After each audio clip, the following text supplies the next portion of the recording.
Hello everyone, thank you for watching. This is a segment on the home health aide field, why I quit and why I got burnout. So just a recap, I was a home health aide for 10 years and I've been out of the field for about 8 months now. The thing that really kept me in that profession for so long was the overwhelming guilt that I was feeling. I would see the same clients every day on a weekly basis and we got extremely attached to each other. And the guilt kept me there. I couldn't fathom, coming to them and telling them like, hey, this is my last day. I'm not coming anymore. I'm really sorry. I couldn't have that conversation.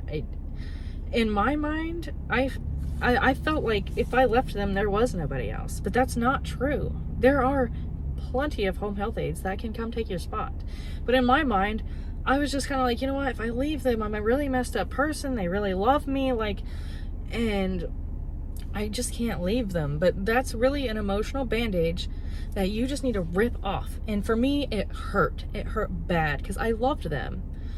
And I knew I needed a different profession because this is not what I like and this is not what I want to do for my whole life. And I'm tired of wasting my time doing this. But the guilt that I felt leaving them kept me there. So if you're in that situation, please rid yourself of that guilt. I know it's hard. I've experienced it firsthand, but you need to rid yourself of that guilt. Trust me, there are other home health aides that are just as good as you or even better that will come in and make their lives just really great. Just quit guilting yourself. You are not the only person who can take care of them, okay? That was where I was really having a hard time leaving them because I felt like they would take it personal. And even if they do, it's not your problem. You need to do what's best for yourself. And that's what I did after 10 years of suffering, okay? So my clients, they know that I hate to say no, and they would start taking advantage of me, and they would start sending me to multiple stores during one day and having me landscape and do their other family members' dishes, and they would start having me do things outside of my job scope because they knew that I would not say no. So it was really hard. And at the same time, I really want to help you, but you're burning me out, So, and another thing was I wasn't even going to, I would be asked all the time, you've been a home health aide for so long, aren't you going to school to be a nurse or anything? And I'm like, no, this is just my job, quit degrading me.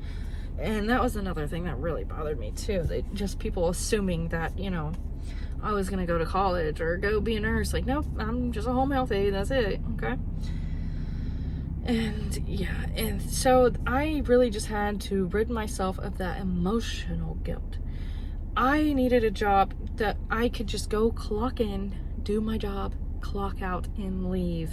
Okay. When I went to these clients' house, I would go there and stay over time and stay over time and stay over time, and they'd be like, oh, you gotta go do something, you got something more important to do, and I'm like, no, I just want to go home. And they just wouldn't understand that.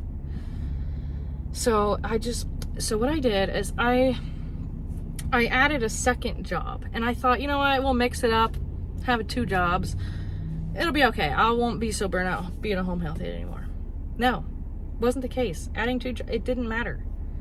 It didn't matter. I was not happy being a home health aide, and I had to get out of that field. And I searched YouTube videos for this video, for someone just telling me why I should quit. So that's why I make this video. You should quit. If you feel guilt, quit.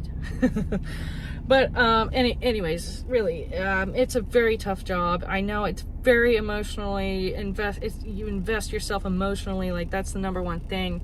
I will never do it again. I work in a warehouse now. I love it.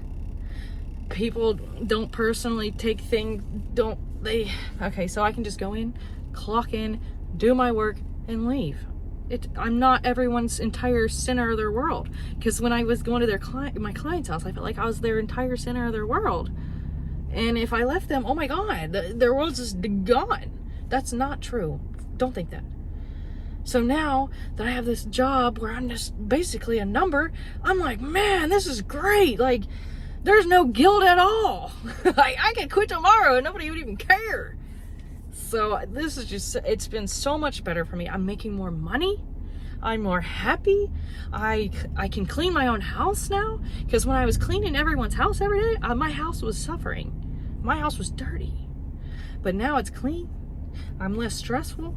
I'm doing work that I love. I don't have to go to somebody's house and be like, hey, what can I do for you today?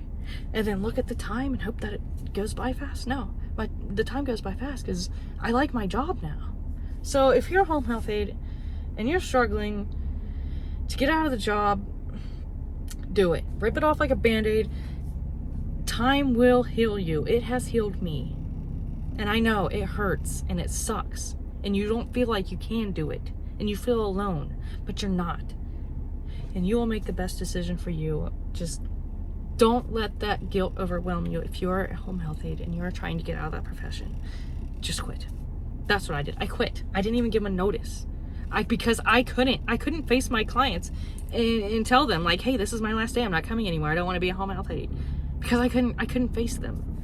So I just quit.